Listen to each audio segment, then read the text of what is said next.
Bom dia, amores! Sejam todas bem-vindas à energia multicristalina da semana. Essa semana que começou ontem, dia 5 de abril, com a Páscoa. É uma semana muito forte de renascimento. E também temos uma lua cheia nesta semana, que ontem estava em Escorpião e hoje já está em Sagitário. Nós vamos falar sobre tudo isso e também vou tirar a carta de aconselhamento de qual a melhor maneira de nós nos movimentarmos esta semana. Bom, quero começar falando um pouco sobre essa energia da Páscoa. O que é a Páscoa, além dessa celebração do cristianismo? É claro que nós temos uma simbologia muito forte da ressurreição de Jesus. Este símbolo é extremamente forte para todos nós, independente de crença, porque é algo que está no inconsciente coletivo. E eu que sigo, me conecto e também compartilho os ensinamentos do Mestre Jesus Sananda, é claro que me conecto muito a essa energia, mas eu quero voltar um pouquinho no tempo para a gente falar da celebração de Ostara. Em inglês, a palavra Páscoa é Easter, que vem de Ostara, que era uma celebração que os povos celtas, germânicos, egípcios, babilônios, eles comemoravam. Era um grande portal energético, né? Para eles tinha essa simbologia de portal energético porque era o início da primavera, né? Estamos falando aí de hemisfério norte, então começo da primavera, que é o equilíbrio entre a luz e a escuridão, que simboliza a fertilidade da terra, o nascimento, a renovação. Então, o cristianismo, quando surgiu com a história de Jesus e com a comemoração da ressurreição, aproveitou, né? Por que é bem nessa época de março, a Páscoa, né? Geralmente entre começo de março ou final de, desculpa, o começo, até começo de abril, porque temos um calendário gregoriano que segue carnaval, enfim, mas é sempre nessa época de equinócio. Para quem está no hemisfério sul, outono, quem está no hemisfério norte, Páscoa, mas vem desta celebração de Ostara. Então, de onde que surgiu?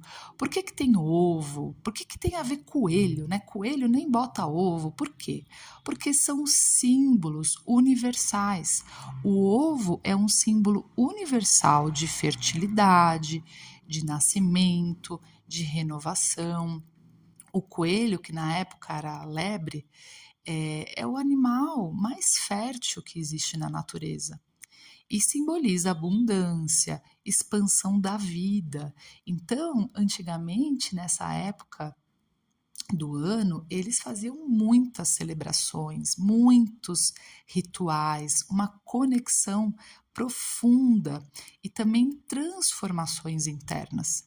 E tudo isso depois que veio a era do cristianismo e principalmente nas civilizações mais modernas, tudo isso foi transformado numa tradição de consumo, de repetição de uma história de sofrimento, porque a Páscoa vem de uma história de sofrimento de Jesus. Então, nós temos que tomar muito cuidado com essas energias, porque, infelizmente, foi colocado para nós que a gente cresce no sofrimento, que a gente só se desenvolve no sofrimento para poder crescer e nos desenvolver.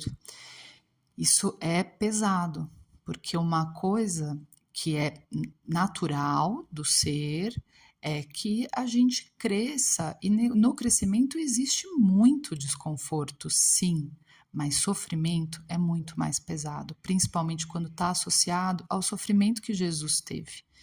E já está mais do que na hora da gente tirar Jesus da cruz, porque já se passaram 2026 anos. E o que Jesus veio realmente trazer para a gente é a alegria de viver, é o amor, é a união.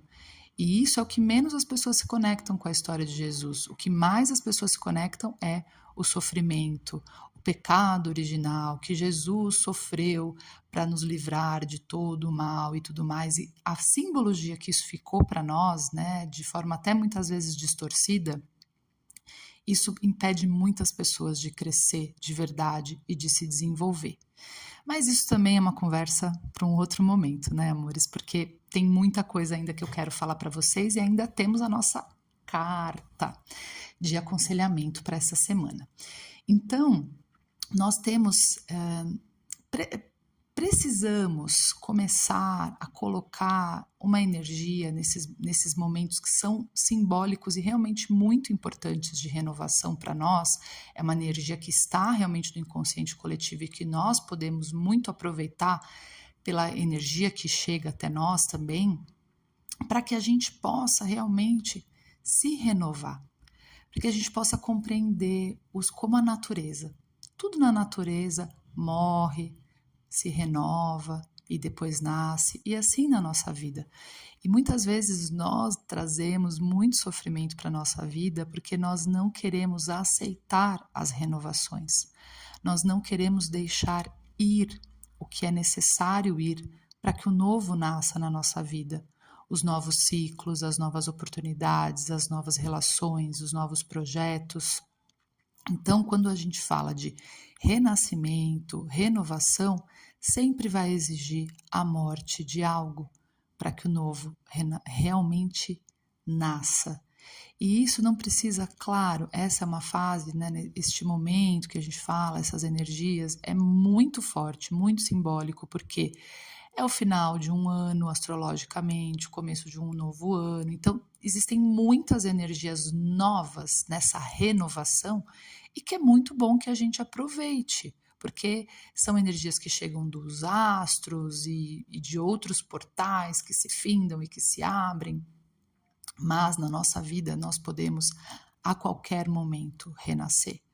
Por isso que é muito necessário que a gente tenha essa escuta interna ativa, sincera, em conexão com a nossa verdade.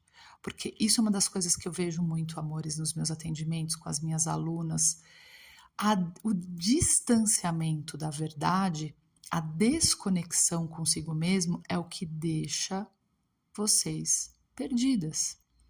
Porque quando nós estamos conectadas, nós sabemos o que nós temos que fazer, o ciclo que nós estamos, a gente se permite descansar, a gente se permite se abrir para merecer, a gente sabe que a gente merece tudo de bom, que a gente não precisa sofrer para conquistar as nossas coisas, conquistar tudo que a gente quer manifestar, seja não só material, mas até mesmo os seus próprios desenvolvimentos, a sua autovalorização, o seu autoamor. Então precisa ter autocuidado, precisa ter autoescuta, autoobservação, autorresponsabilidade. Tudo isso se faz muito necessário, precisa estar organizada energeticamente, emocionalmente, mentalmente, para que realmente você consiga materializar todos os seus desejos, sejam eles materiais ou espirituais ou emocionais, enfim. Vamos respirar um pouquinho agora, então, amores, para que a gente tire a carta aqui da semana, que vai trazer para a gente um aconselhamento de qual energia que nós precisamos nos conectar para que a gente possa aproveitar também as energias que vêm do cosmos, do universo, dos astros e da natureza. E olha que interessante, como sempre é tão sincrônico, né? A carta que saiu hoje foi o 3 de ouros. Então vamos compreender a simbologia dessa carta. O 3 é uma energia de integração. Então são os primeiros passos da concretização do que a gente quer. Então geralmente o que acontece? A gente quer alguma coisa, a gente já quer pronto. A gente não tem muitas vezes paciência de construir, de estruturar, o que eu tenho falado muito, né? Sustentação. A gente só consegue construir algo se a gente sustenta o principal, que é a estrutura. E aí eu vou dizer que é principalmente a nossa estrutura emocional, energética, mental e física também. Tudo é importante. Os nossos 4 corpos, as nossas 4 energias são importantes para a gente sustentar um projeto, para a gente sustentar uma realização. Então, o 3 de ouros, ele vem falar que para você concretizar, você tem um trabalho que vem pela frente, que exige dedicação e principalmente você aproveitar o movimento até você chegar onde você quer. Porque as pessoas elas estão sempre focadas na concretização. Só que tem um trajeto até lá. E muitas vezes nós não sabemos aproveitar essa caminhada que pode ser tão rica de aprendizados, de encontros, de oportunidades, de outras expansões que podem vir nesse caminho, que vão te levando para outros lugares que muitas vezes podem ser surpreendentes e até muito maiores do que você almejou no primeiro momento, quando você desejou aquilo que você queria. Então, vamos ter paciência para que a gente tenha toda a estrutura necessária para caminhar, sustentar o lugar onde nós queremos ir e estar. Vamos fazer um resumo aqui agora para a gente compreender essa semana. Energia de Páscoa, né? Renascimento. Então, deixar uma versão sua para trás. A lua em Sagitário, que eu acabei esquecendo de falar aqui, mas que traz muita expansão. Lua cheia traz clareza. Clareza nem sempre de tudo que é bom. Às vezes, clareza daquilo que você precisa abandonar de si mesma. Tudo aquilo que você precisa deixar para trás. Tudo aquilo que está te afetando, que você muitas vezes precisa trabalhar em si mesmo. E Sagitário fala também da verdade sobre si, sobre tudo que está à sua volta. Então, aproveitem hoje, principalmente segunda-feira, essa energia de abundância, de clareza da sua própria verdade, do que você não quer mais para sua vida, do que você quer, esses novos horizontes que se abrem, que você quer explorar, para que você não só quer, mas que precisa explorar para que você chegue aonde você quer. E o 3 de ouros, que é a materialização. O que você constrói é real, mas necessita de presença, de sustentação e de alegria de viver também no caminho. Eu agradeço muito a oportunidade de estar aqui compartilhando com vocês. Esse é um momento que me alegra muito e eu espero também que eu tenha conseguido levar para vocês essa alegria, essa expansão, essa sustentação, para que vocês tenham uma semana maravilhosa, meus amores. Um beijo grande, um abraço apertado e até a próxima.